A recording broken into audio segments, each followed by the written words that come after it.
जय हिंद, वंदे मातरम।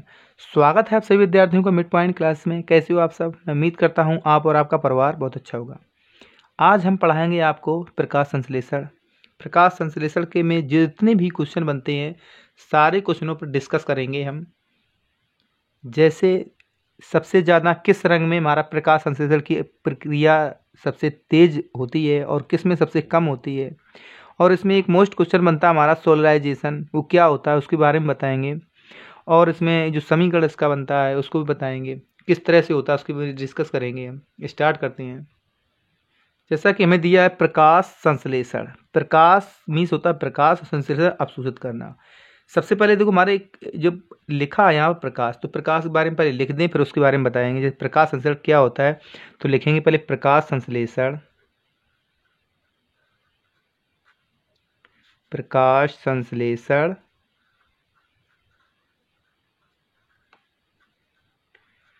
प्रकाश संश्लेषण की क्रिया के लिए क्रिया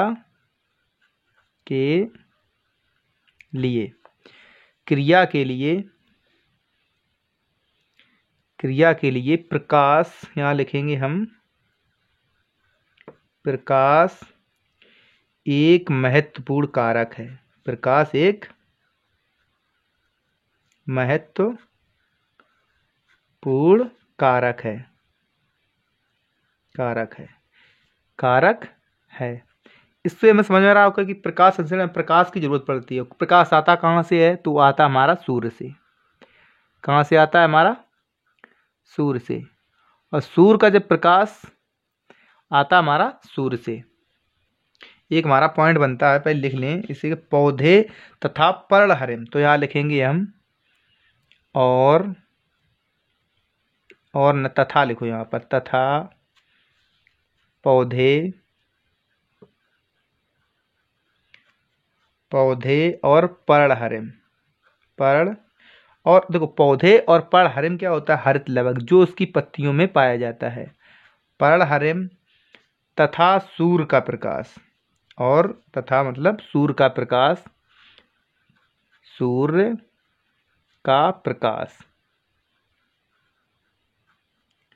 प्रकाश की उपस्थिति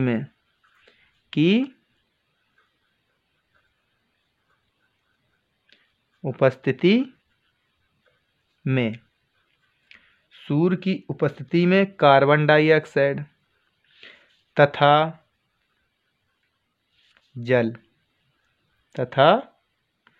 जल से भोज्य पदार्थों का निर्माण करते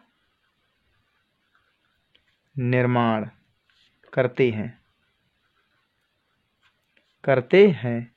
अब देखो इसमें सूर्य के प्रकाश में, और ये सूर्य का प्रकाश किसमें पड़ रहा है? पौधे पर, जो मैं स्पष्ट लिखा है कि पौधे पर। और पर्णहरिम हमारा क्या होता है? जो पत्तियां होती है तो उसमें वर्णहरित होता है, तो उसी में वो पर्णहरिम। और CO2 कार्बन डाइऑक्साइड की उपस्थिति में तथा जल से भोज्य पदार्थों का निर्माण करते। तो उसमें आपको इतनी चीजें समझ में आ गई कि सूर्य है, सूर्य का प्रकाश है, और पौधा भी है। पौधे के जो पर्णहरिम जो पत्तियां होती हैं उसमें उपस्थित वर्णहरिम तथा जल और कार्बन डाइऑक्साइड से अपना जो पौधे होते हैं क्या करते हैं? अपने भोज्य पदार्थों का निर्माण करते हैं। ठीक है, तथा निर्माण करते हैं। इसे हम क्या कहते हैं? इसी को हम कहते हैं प्रकाश संश्लेषण। तो यहाँ लिखेंगे हम क्या कहते हैं इसे, इस अभिक्रिया को। तो यहाँ लिखेंगे इस अभिक्रिया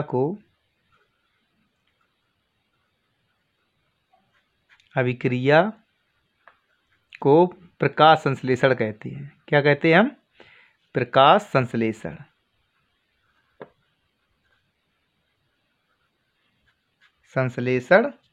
कहते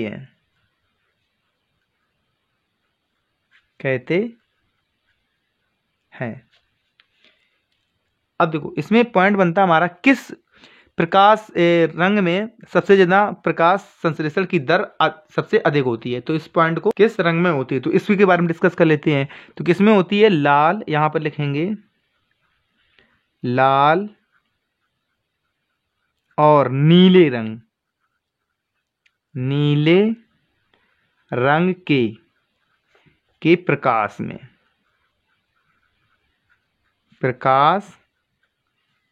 में क्या प्रकाश संश्लेषण की दर सबसे अधिक होती है? तो यहाँ लिखेंगे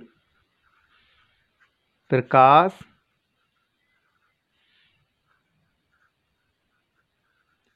संश्लेषण की दर सबसे अधिक होती है। मीन्स कि ये तो आपको मालूम चल गया कि सबसे ज्यादा किस प्रकाश में होती है, लाल और नीले रंग में। तो हम एक क्वेश्चन में बन गया कि मैं लाल और नीले रंग में प्रकाश संश्लेषण की दर सबसे अधिक होती है, तो कम भी होगी। तो यहां पर लिखो कम किस में होती है, तो हरे रंग में कम होती है। तो यहां लिखेंगे हरे रंग के प्रकाश में प्रकाश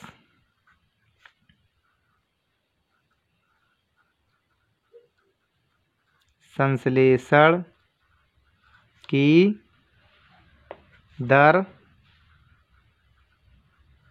सबसे कम होती है। किसमें कम होती है? हरे। एक देखो जो प्रकाश संश्लेषण हमारा चल रहा होता है तो इसमें एक हमारी घटना घटती है सोलाइजेशन की। तो अब सोलाइजेशन क्या होता है तो इसके बारे में थोड़ा नोट डाउन कर लो आप। तो सोलाइजेशन क्या होता है? अधिक समय तक तीव्र प्रकाश मिलने रहने से प्रकाश संश्लेषण की जो दर हमारी कम हो जाती है, इसी प्रभाव को हम क्या कहते हैं? सोलाइजेशन। तो यहां पर लिखो अब, तो लिखेंगे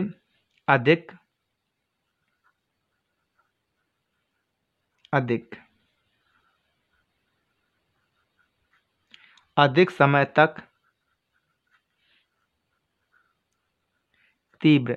जब हमारे पेड़ पर अधिक समय तक तीव्र प्रकाश पड़ता है, मतलब बहुत ज्यादा धूप होती है, प्रकाश, यहां लिखेंगे प्रकाश मिलते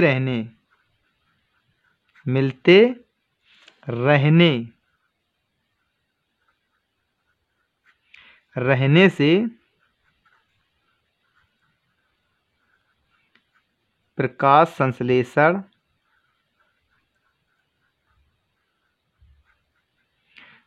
संश्लेषण की दर क्या हो जाती है? हमारी दर हो जाती है कम होने लगती है।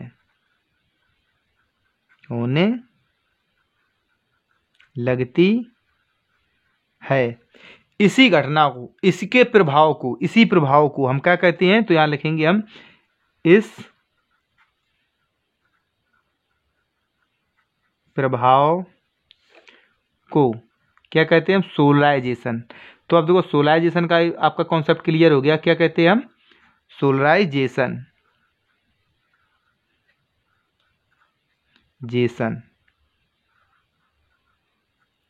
सोलराइजेशन इंग्लिश में ही लिख लो।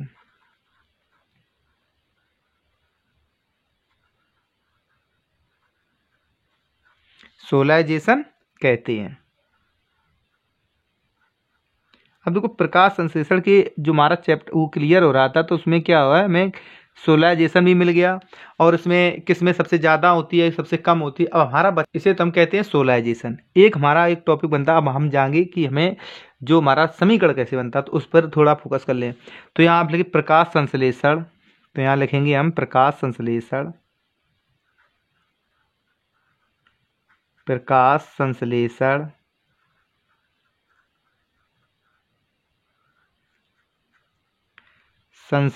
में जल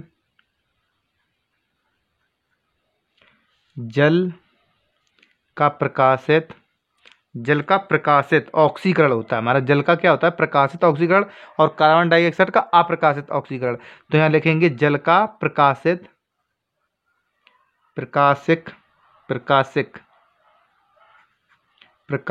ऑक्सीकरण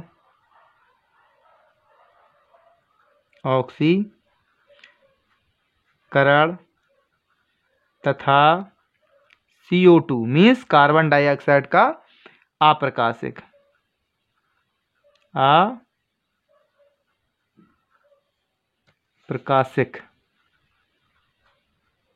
अप्रकाशिक क्या होता हमारा, इसमें होता है अवकरण, इसका अप्रकाशिक अवकरण होता है।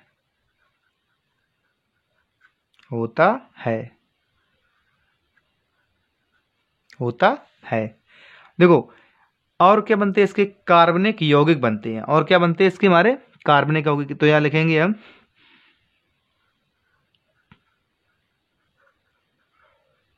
कार्बनिक यौगिक बनते हैं,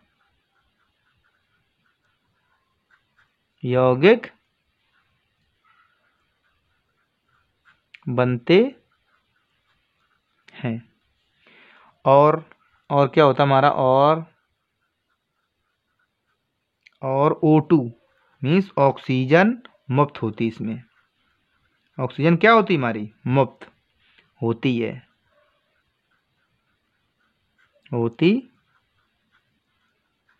इसमें हमारी कार्बन ऑक्सीजन हमारी क्या हो जाती है, मुक्त हो जाती है। तो अब इसका हमारा क्या बनेगा, इसका समीकरण कैसा बनता है, तो समीकरण लिख लो हमारा क्या क्या। देखो इसमें क्या होता है हमारा कार्बन डाइऑक्साइड, तो यहाँ लिखेंगे कार्बन डाइऑक्साइड और प्लस में क्या मिला था, जल।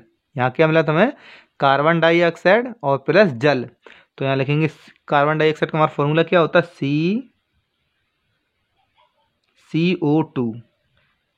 CO2 और प्लस में जल, क्योंकि जल के साथ अब क्रिया हो रही हमारी, जल मिलता है उसमें जब हमारे प्रकाश संश्लेषण क्रिया होती है H2O और किसकी उपस्थिति में, होता हमारा प्रकाश की। तो यहाँ पे लिखेंगे हम प्रकाश तथा, यहाँ लिखो प्रकाश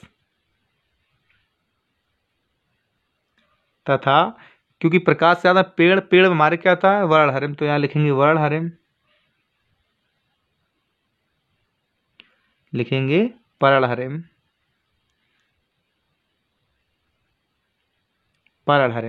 प्रकाश और सूर्य का प्रकाश प्लस पर्णहरिम, तुम्हारा क्या बनेगा जाके ग्लूकोज और उसमें क्या हमारी मुक्त हो जाएगी, ऑक्सीजन, और हमारा पानी बच जाएगा। तो यहाँ लिखेंगे हम सबसे पहले ग्लूकोज का हमारा फॉर्मूला होता है C6H12 और O6, तुम्हारी ये ग्लूकोज, और ग्लूकोज के साथ हमारी क्या बन जाती है, और प्लस हमारी मुक्त हो जाती है, क्या हो जाती है, ऑक्सीजन मीन्स O2, और हमारा और क्या निकल जाता है, पानी मीन्स जल H2O।